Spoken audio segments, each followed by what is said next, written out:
You are listening to Germantown Community Radio, WRGU 92.9 FM. Welcome to the Jumpstart Philly Real Estate Radio Show, a monthly radio program that spotlights positive real estate development and neighborhood revitalization throughout Philadelphia. I'm your host, Derek Hengemil. Jumpstart Philly is a unique community development program that trains, mentors, networks, and provides funding to aspiring real estate developers in 7 different Philadelphia neighborhoods, including Germantown, where the program was founded. Jumpstart believes that you can do well by doing good and focuses on removing neighborhood blight, scattered site rehab, creating a healthy mix of affordable and market rate housing, and avoiding gentrification through slow, steady growth. Interviews are conducted during Jumpstart Germantown's Webinar series, held on Wednesday nights at 7 p.m. via Zoom webinar. For more information about these events, check out the events page at jumpstartgermantown.com. This week, my guest is Mike Stanton, a project development manager at the Howe Group, who will be teaching us how to create a development team and how Jumpstarters can gather reliable and talented individuals to help them complete their rehab projects. I hope you enjoy the conversation, and be sure to check out the podcast version of this program at jumpstartgermantown.com/media.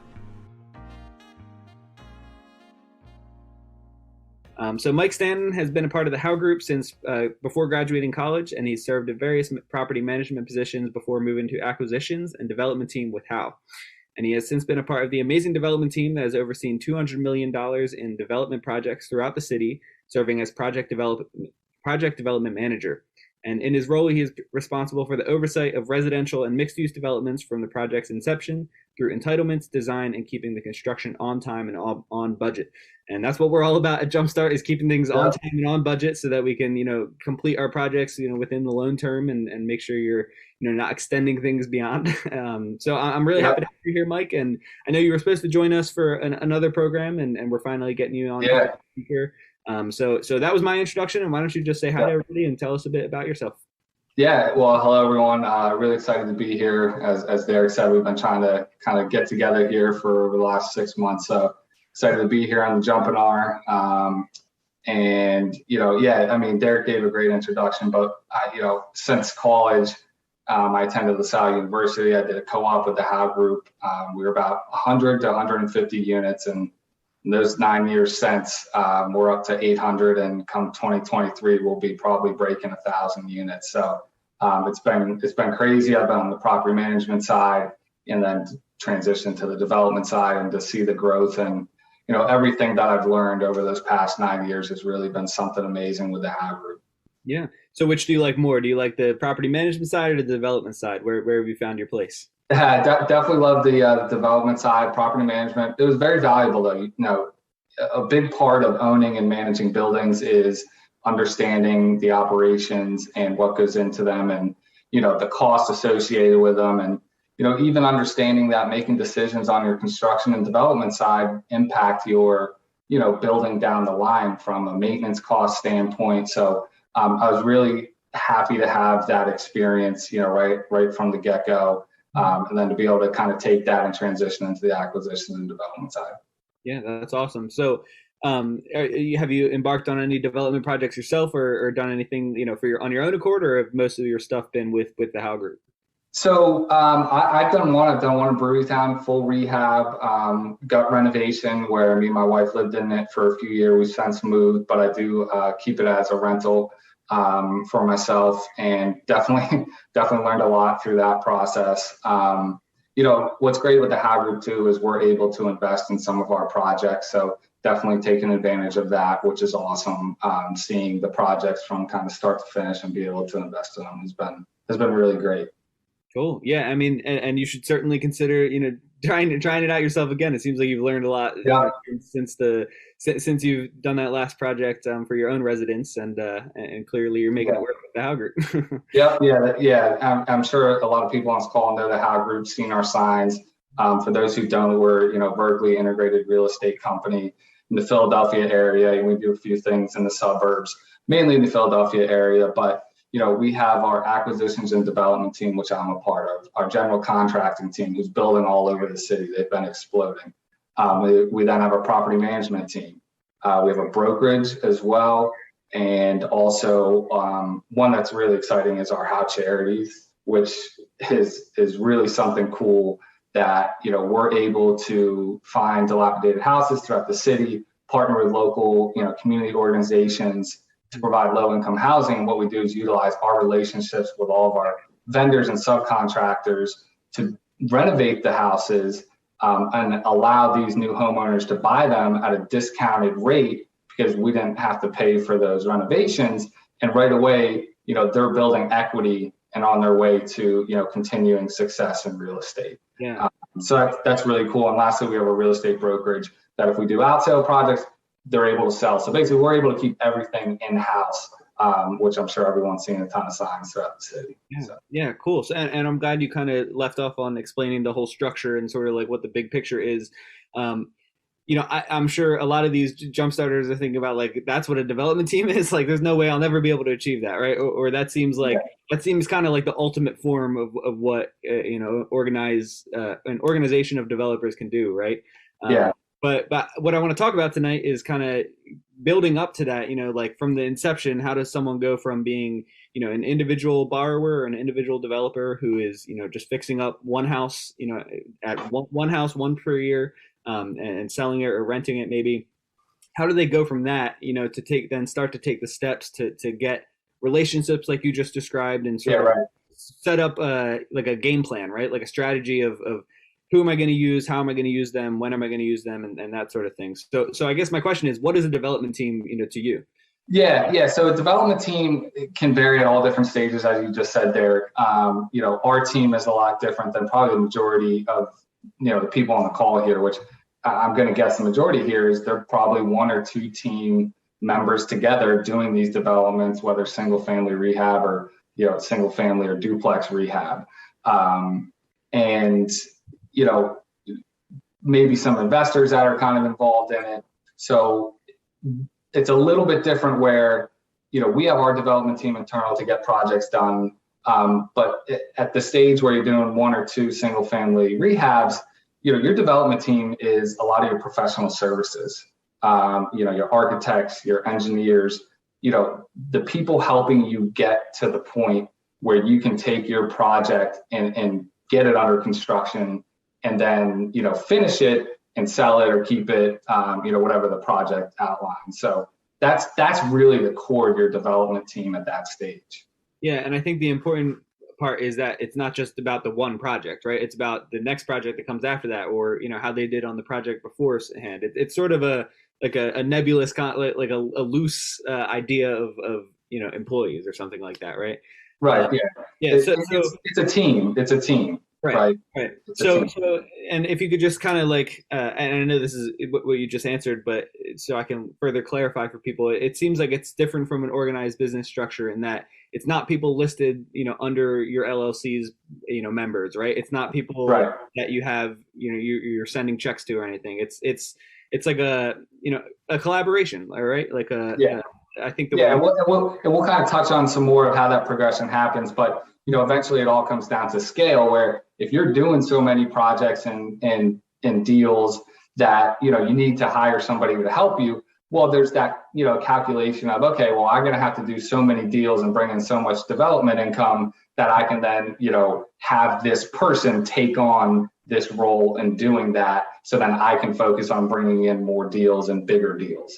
Right. But, for the majority here, your development team is those professional services, and a big part also is your contractor. Yeah. And I think I might have this question somewhere later on, but I want to ask it now. Like what makes a good team member or what makes a bad team member, right? Like how do you know someone is a member of your team as opposed to just someone who's, trying to do business with you for any particular reason? Yeah. So, and I was thinking about this question a lot, Derek, and, obviously we could sit here and say, look, everyone wants a win-win relationship and wants to have, the right expectations. So when you're working with somebody for the first time, you want to understand how they operate and what success looks like to them, what success looks like to you. But, a real just tangible example right out the bat is, money, right? You're signing contracts for services that they're providing, and that always is a big part of the transactions in real estate. So, one of the things that we like to do and how it kind of all started was understanding, people's expectations for, how are they going to get paid for the services they're providing? So sitting down and having that conversation, just I'll take an architect, for example, and saying, okay, well, when you bill us for, say, our permit plans, right? And, what's your expectation of payment? And if they say, well, we want to get paid the next day, and you say, well, I can't really do that because I can't draw on the money from my loan until 2 weeks, is that going to be an issue, right? And getting on the same page from that aspect, I think, is huge. And then if 2 weeks is too long, well, what else could you do in place? What issues can we help resolve outside of money that can alleviate this, pain for you ultimately? Yeah. A contractor, for example, they do their work, they want to get paid within a week, and unfortunately you can't get that drawn. Well, what if I can guarantee you that something that is a pain to you, for example, every time I come on site, the house isn't ready for me, right? Well, what if I can help make sure that it's ready for you so you're not losing a day's work? And then let's work that together, because obviously everybody can't just get exactly what they want. There's some balance, and it's tough for developers. Honestly, it's tough for developers because what you're balancing is not wanting to pay too much, but you also don't want to, work with somebody that's not going to ever want to work with you again. And that's part of building that development team, which is, hey, look, let's understand each other. Let's work on more jobs together, and let's figure out how we can best, in harmony, pay and get the products done on time and on budget, like you said. Yeah. And it's a balancing act. Yeah, it really is. No, that's great, and I like the way you kind of like that. That's a strategy that someone can take, right? That isn't like just dollar signs on a check, right? It's not right. It's a way for people like Jumpstarters in this call, right? Who might not have like large amounts of capital or connections or the investment power to make or to compete with other people, right? Or to right. kind of like secure things in a way that people from outside the city might. Yep. So it sounds like creating this development team is kind of just like getting to know people almost, right? Like getting them to know what your business plan is, like the way you operate, you getting to know how they operate, and figuring out how you can make money together, right? Yeah, that's right. And I wanted to give that example of money because it, like all things, a lot of things come down to money, right? And if you can get on the same page with your development team and expectations, that's a huge plus. And when things do come up down the line, there's more of that willingness to work together as opposed to somebody that just does not want to work with you at all. It's just going to be a dragged on headache. Sure. So it really is important. And that's a big part of the development, building that team and that trust, call it. Yeah, totally. So, and this is a concept that you brought up in our prep session, and I think segues nicely from where we're at, and talking about soft costs, right? Yeah. So I'll let you give your definition of soft costs, and I have some questions about it. But I'm assuming it's related to what you just talked about, right? It's like maintaining these relationships. Yeah. So soft costs can vary, just like kind of the development team, and based on the different stages of what kind of projects you're doing. Single family rehabs, maybe new construction or duplex rehabs. Your soft costs are those costs that you're not really thinking of outside of your purchase and your rehab costs, right? People might say, all right, great, I can buy this for $50K. I can put in $25,000 in rehab, and it's going to be a budget of $75K, and I only need to put $15,000 in equity at 20%. So, those costs though that are missing are what we're calling soft costs. And a lot of times on these smaller projects, they're 5 to 10% of your total cost. Those costs are, again, depending on what type of project you're doing, your architect, super important to helping you get through zoning, getting your zoning permit, getting your plans together. Structural engineer, if you're, doing some structural within the house. Environmental, depending on if you're full demolition or not. So for us, we have a list of 25 different soft costs. Again, we're doing soft costs at a different level, but overall, it's that 5 to 10% that you might not be thinking of to get your project to where it needs to be, to construction and ultimately to completion. So let's compare that to a hard cost. Like if you were composing a budget, what would Yep. be your hard costs and what would you put under your soft costs? Let's just talk in an example. Yeah. No. So your soft cost is going to be your architect fee, right? Your $5,000 to $10,000 to put your plans together, draw up your duplex, Right. get it submitted for a permit. Hard cost is going to be your construction number. It's going to be your plumbing, your framing labor, your appliances, all the materials within your construction budget. Gotcha. So it sounds like they're again, going off what we just talked about, there's an opportunity to reduce those soft costs, right? By building these great relationships with people and putting incorporating them into your development team, right? Is that kind of what we're getting at here? Yeah, and an understanding too, though, of everything doesn't always go perfect. Something might change out in the field when you're doing your demolition, and you do need to do something structural now. So having the understanding of when you're sitting down with your structural engineer, your architect, and saying, all right, well, if this happens, how are we going to handle it? How is it going to be billed? Are you expecting payment the next day? Because I'm going to want to request you guys to come out right away. Is there an extra fee for that? So having that upfront conversation and understanding. And again, same thing, Derek, right? Which is when you call that person, you want them to be able to be open and responsive to help you, right? You don't want them closed out and you want to put them to the bottom of your list. Right. So that's that important relationship there. Yeah, sure. And for a Jumpstarter, for example, who's like maybe submitting a new pro forma every week, for a loan application to try and get a property under agreement or something. When they're putting in when they're creating the construction budget, with line items in the pro forma, their first time doing it, they're not going to know what those soft costs are. They're not going to know how much it's going to cost to get this architect out here. They're not going to maybe even know what if there is the need for an architect, right?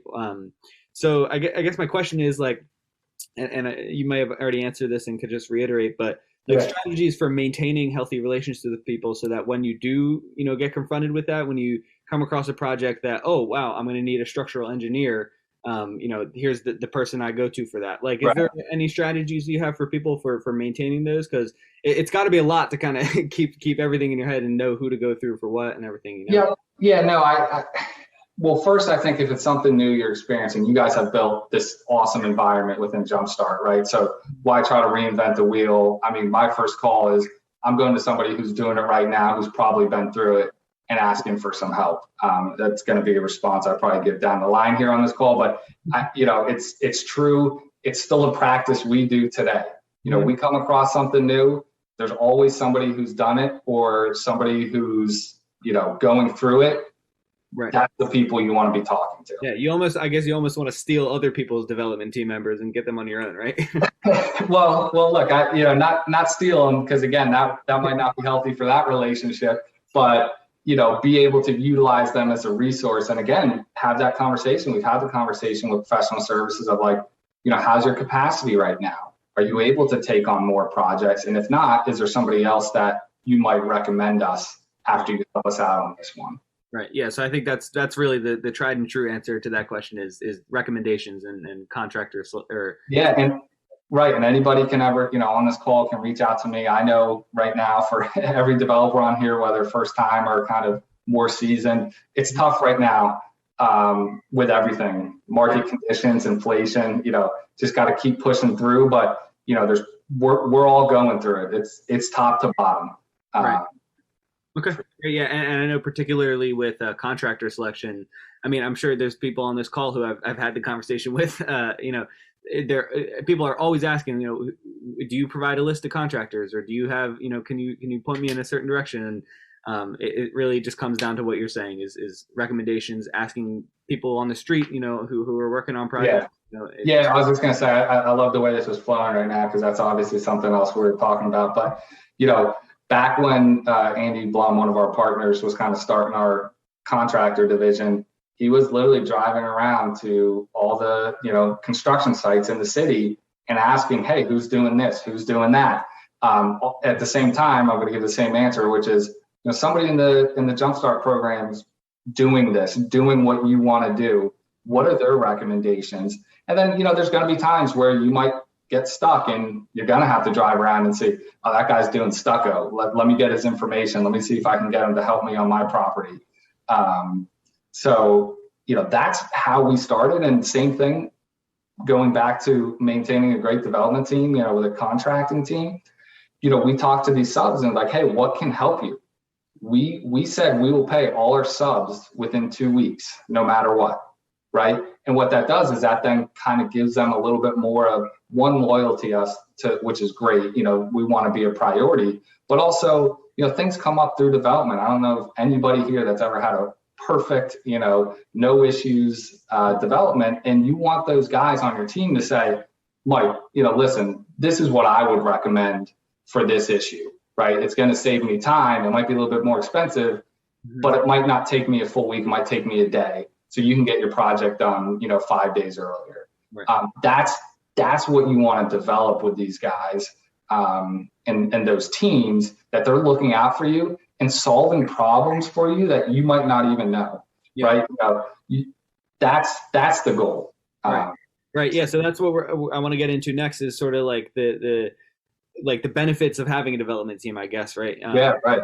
Because you definitely hit on a couple really good ones. Like when you're creating budgets, you want to know what those soft costs are. You want to have relationships with people to fill in the blanks and such.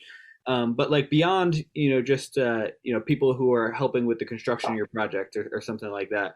What are some other, what can having that development team do for you as an investor, right? Beyond just a single project. So I guess we'll start with financing options. What would you say having a development team can help you in terms of financing?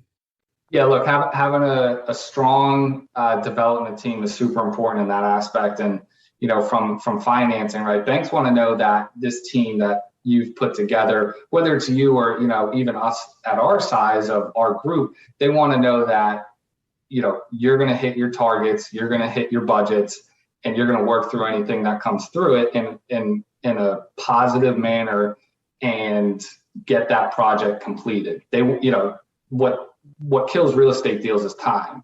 So they want to have that trust that this group can get that project done, where another group that, they might not have much experience with, they're going to be much more likely to give you that financing because you have that, background and trusted development team. Yeah, totally. I mean, and again, it all comes back to, I guess, that budget creation. Like the faster you're able to make that, and the more confident, you can be with that and know exactly what you need from the get-go, your due diligence, as opposed to, after getting into the property and starting to find out things. Yeah, certainly. There. Like from the lender's perspective, if somebody submits a Jumpstart loan application and they have, the list of their engineer that they're going to have come out, and their architect who's going to provide the plans, and their contractor with the licensing or with their license number, and it definitely it's stuff that we could ask for and then receive at a later date. But people coming out the gate with it and kind of having it from the get-go is definitely a huge kind of like golden flag, where we're like, oh, okay, this person probably knows where they're going with this. Yeah, and they've spent a lot of time understanding this project, the team members that they want involved, because they know that they're going to need to be involved at some point, in budgeting for that. So that's exactly right. If you're just tuning in, this is my conversation with Mike Stanton, Project Development Manager at the How Group, who is teaching us how to create a development team and how Jumpstarters can gather reliable and talented individuals to help complete their rehab projects. Thanks for listening to the Jumpstart Philly Real Estate Radio Show on Germantown Community Radio, WRGU 92.9 FM. I hope you're enjoying the discussion. Cool. Now, and I think I saw one of the questions in the Q&A here ask about this, and maybe we'll get to it later as well. But let's talk about contractor selection too, right? So on your development team, there's obviously an architect and an engineer maybe, and some other people. But what about like subcontractors and a general contractor, especially if you're not, doing the work yourself? What is that selection process like? Like, do you want to just have one great contractor you use for every project, or do you want to have like 3 or 4 that you kind of play off one another? What's the, obviously it's, I'm sure, a strategy thing, but yeah, what do you have to tell us about that? Yeah. So I mean, at a high level, I think it's great we're talking about building development team and relationships. So if you find that right contractor, I wouldn't necessarily see any reason to try to, take work away from him. Right. Right. And, I can't help myself. I was looking at one of the questions too, but like you were mentioning kind of, selecting your contractors, right? And understanding how they're doing a good job or not doing a good job. And I think it comes to what we mentioned earlier was clear expectations from the beginning. When you're sitting down with your general contractor and saying, all right, well, here's the scope, here's the project, working through the budget, understanding one, like I said, how's the payment going to be made? What's your expectation, right? Because if your expectation is you submit a draw or invoice and the next day I'm paying you, well, I don't know if I can make that work. Let's talk through that. Same thing with the schedule. I think it's very important anytime anybody is, giving you scope of work for a renovation project you might be doing. I think it's important for them to be giving you a timeline as well. Timeline is very important. As everyone knows, you're paying interest on the money that you have out when you're trying to get a project done. So every month that you're not wrapping the project up, it costs the project X amount of dollars. And there's always that thought process in your mind too of, okay, well, the contractor's saying this issue came up, it's going to cost an extra X amount of dollars. That might not make you happy. And you might say, well, I'm done with you. That's ridiculous. It's $2,000. That's way too much. Well, by the time you might get a new contractor to come in and do that, you might lose a month, and depending on what your interest carry is, it might not have been worth it, right? So that's that balance. You also might end up paying the $2,000 anyway, right? Right, and that's that balancing act of the developer, which is never easy. Of, okay, well, what can I do to help make this problem better for you, right? From a contractor's perspective, what can I do to help you? I understand it's going to cost X amount of dollars. What can I do? Can we work on the price? Let's get this done. And then now that guy, you built that trust, he works on your next job, hopefully, and so on. So, overall to your question, I don't think if somebody's doing a good job for you, I don't see any reason why you wouldn't want to use them on your future projects. Yeah, totally. And I'm seeing questions stack up here, so I want to make sure we move through and have time for those. I'm just going to, my last question about, I guess, advantages or benefits of a development team. What about relationships with the city or the community? Yeah. I know, team members, people might not necessarily think about neighbors, right? Or just people, who live around. But that certainly is something people should consider, right? 100%. I know since I've been with the How Group, we really pride ourselves on our reputation and our ability to, the people we work with trust us. We say what we're going to do, and we're going to do that. So, it's interesting because it's super important. And a real simple example is, you might have a neighbor that is difficult to work with, and you're doing a project, and they might be mad that you're moving a trash can on and off a sidewalk. And, you're probably right that it's ridiculous that this person's expecting me not to move their trash can off my part of the sidewalk, right? Well, a different approach might be, hey, look, I understand this might be an inconvenience. How about I move the trash can during the day, and at the end of the day, I can put it back on the sidewalk. Is that acceptable, right? You do your project, you get it done amicably with the neighbor, and then boom, a year later, the neighbor wants to sell or the neighbor wants to do something. And this little trash can that you could have had a fight about and said, this is ridiculous, I don't even want to talk to you anymore. Instead, you had that open communication with this neighbor, like, hey, I want to sell, would you be interested? And then you're the first person they're talking to because they liked working with you. You did your job successfully, you did it respectfully to the neighbors, and boom, you might have another project right next door. The way you describe that is the same exact way you would work with a contractor, right? Just sit down and talk about expectations and what you want, what can help both of you and everything. So that's a great example. And that little example can flow to, as hopefully people on this call are taking it from rehabs to new construction to maybe multifamily, 10, 12, 15 unit buildings, which would be awesome. What you don't want is, as you're starting, that issue becoming an email or something bigger to the local RCO or the councilwoman or man, in that district that, you have that on your reputation. You want that local neighbor to be saying, Derek was great to work with. He helped me in certain situations. He made sure the sidewalks were clean.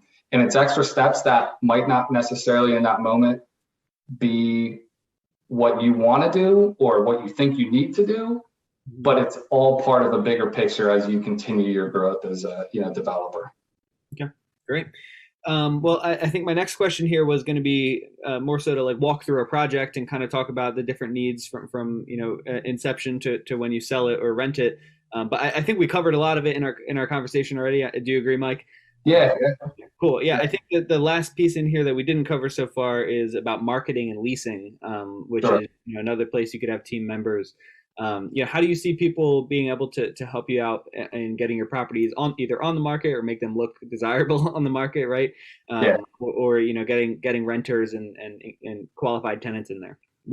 Yep. So again, it's going to be a repetitive answer, which is go to somebody that's doing it, right? Go to somebody that's doing it, and not just go to one person. Go to a few different people. Understand how they're doing what they're doing. And you make a good point. Marketing and leasing can also be a potential soft cost in your budget, right?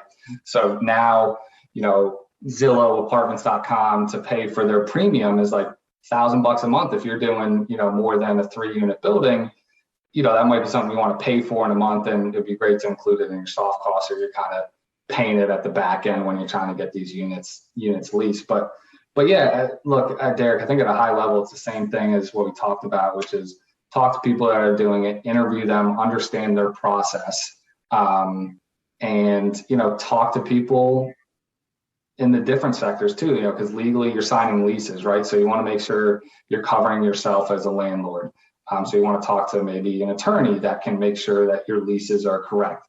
You want to talk to a real estate agent to understand the leasing procedures within the city and everything that's needed to legally rent out your units. So again, it's building those team members and talking to them and understanding what is needed.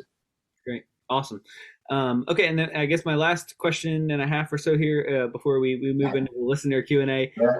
I want to ask sort of, say 5-10 years from now, Jumpstart in this call, has gone through another 20, 30 projects. They've got their lawyer. They've got an architect they've used 5 times, and they've got a contractor, that they use for every project. Say they really start to get a good development team.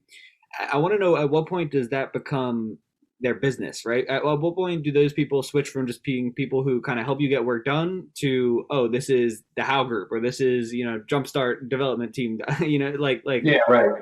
But when does, I guess, or if maybe the answer is it doesn't need to get to that point, or it never gets to that point. It might not. There's a lot of people that are just kind of one guy or woman show that are out doing developments and doing their projects themselves and are doing exactly what we talked about, having all their professional services, doing those projects. But I think I understand what your question is of, you really start bringing in deals and doing bigger projects. And look, that's definitely a financial question of, as you start doing bigger projects, right?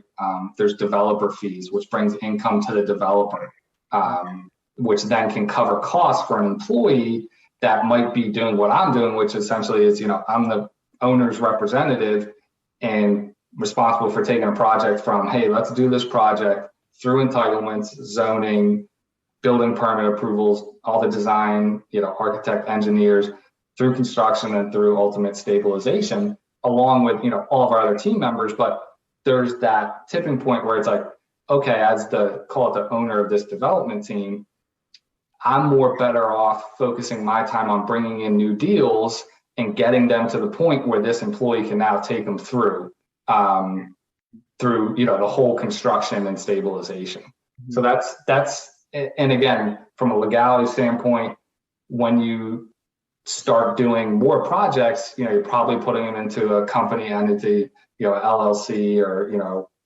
developing your limited partnerships with your investors.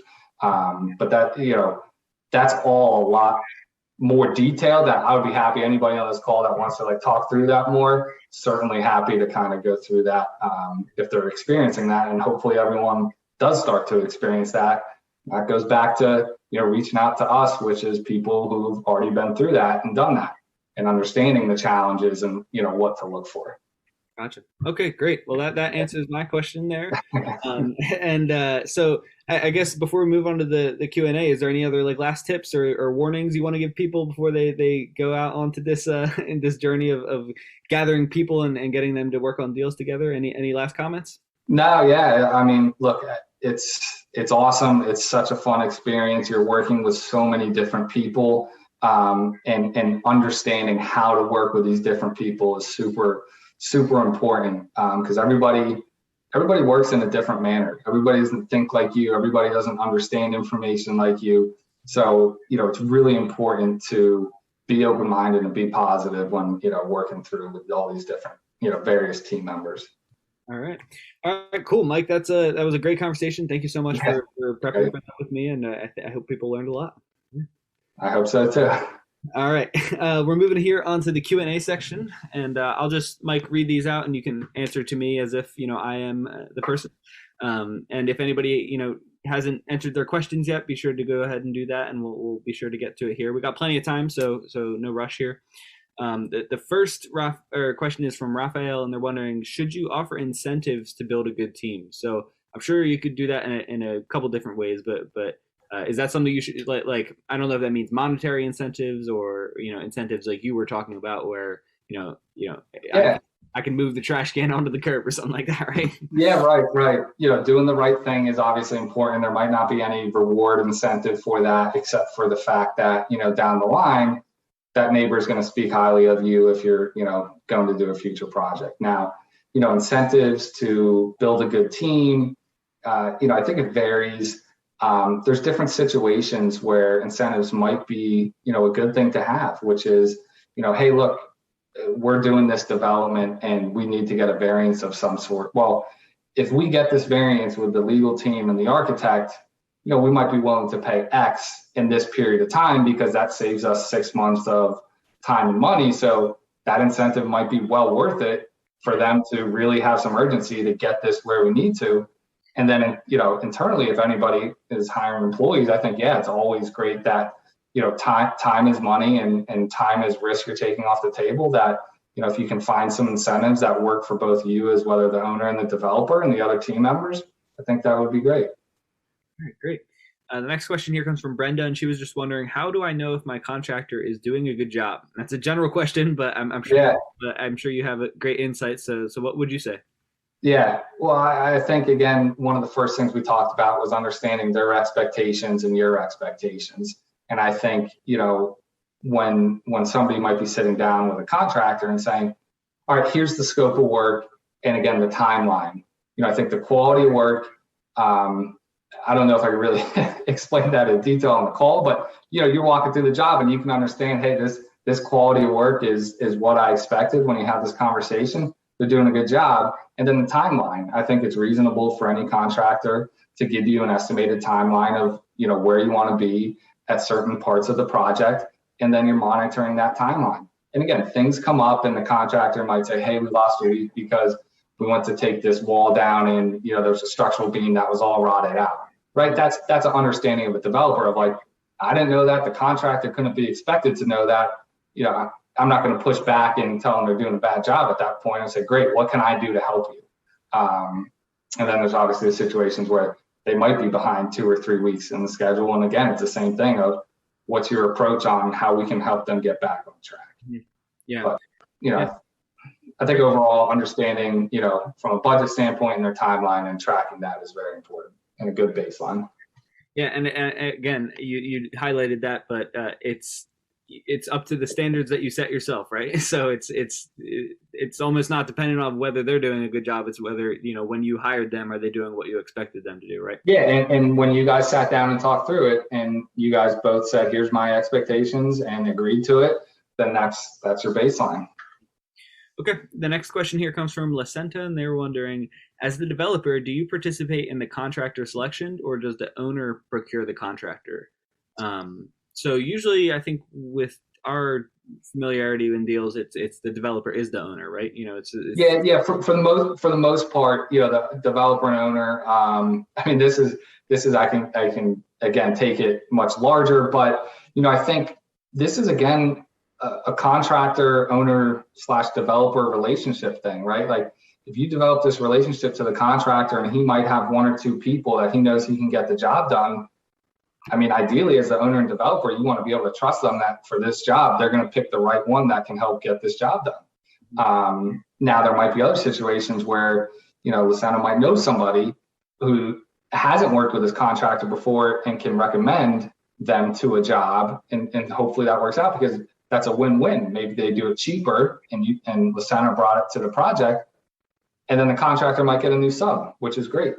So I think that's a very dependent question. And then, for example, you take it to a huge high scale and, on large project, there's GMPs where the owner requests 3 different subcontractors for them to select ultimately. But that's super large, bigger projects. So.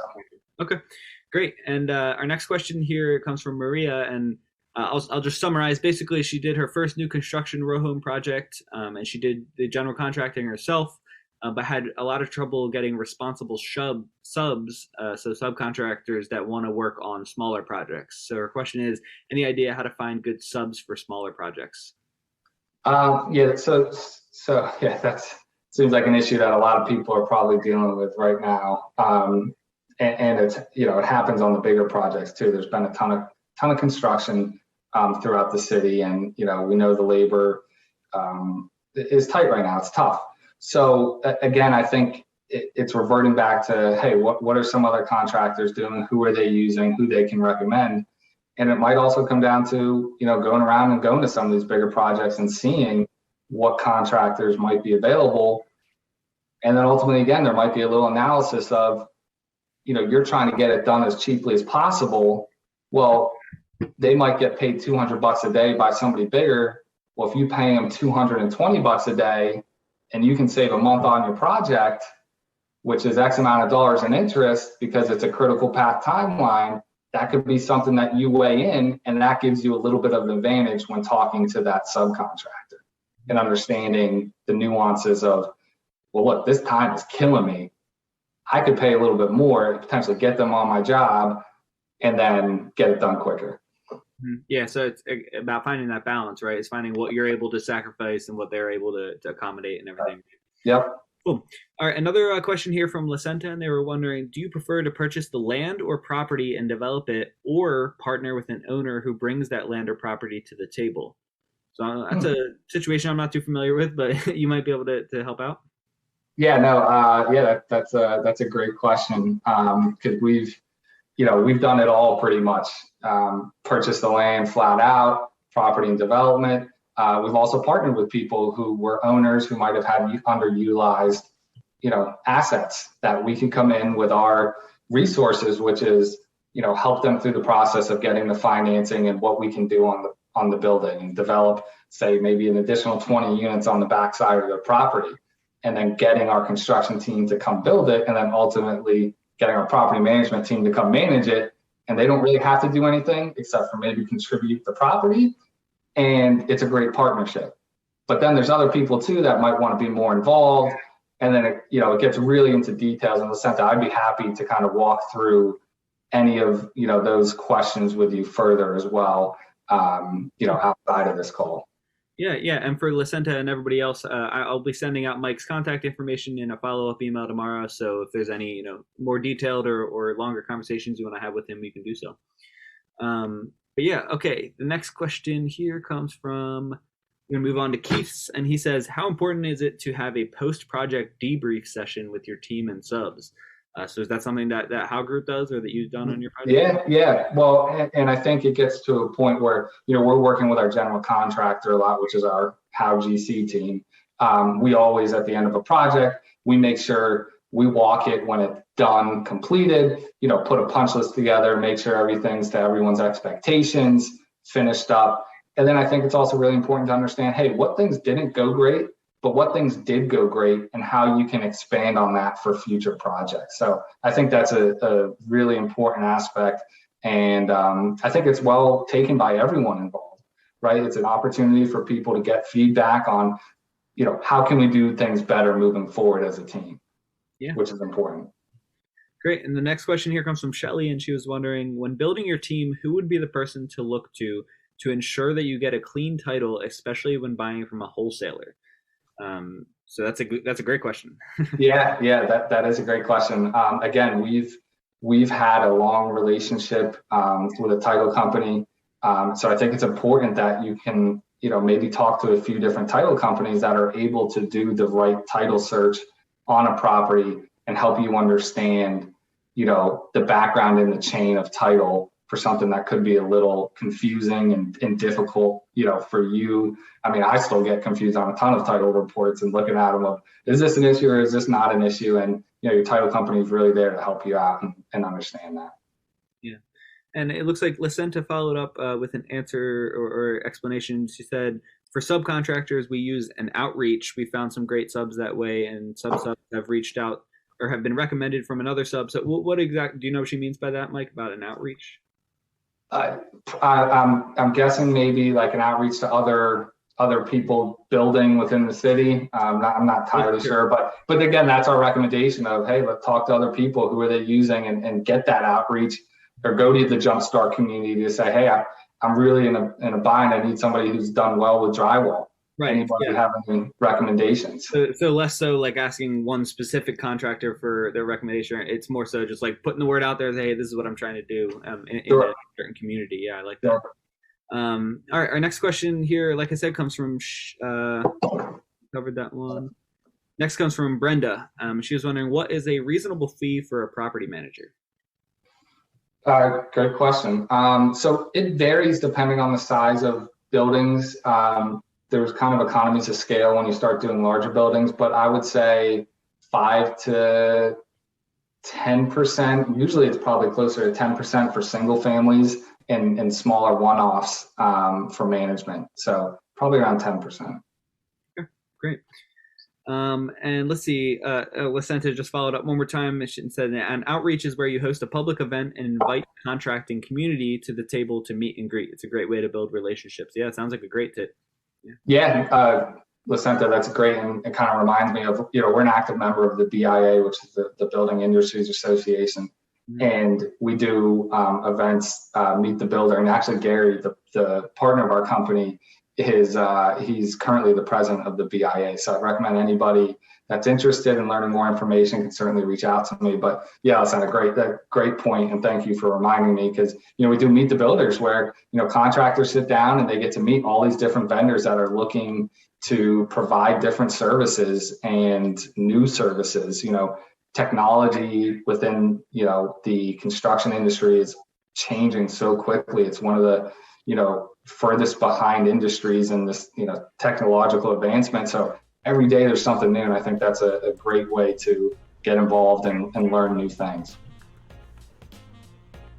That concludes my conversation with Mike Stanton, the project development manager at the How Group, about creating a development team and how Jumpstarters can gather reliable and talented individuals to help complete their rehab projects. The interviews on this program are recorded during Jumpstart Germantown's bi-weekly Jumpinar series, which takes place via Zoom webinar on Wednesday nights at 7 p.m. And if you'd like to participate in the live Q&A with our guest, be sure to head to jumpstartgermantown.com/events and register for next week's Jumpinar. If you're interested in starting a Jumpstart program in your own community, you can visit gojumpstart.org and see our how-to guide and open source training workbook. And thank you so much for listening to the Jumpstart Philly Real Estate Radio Show on Germantown Community Radio, WRGU 92.9 FM. And be sure to tune in next week.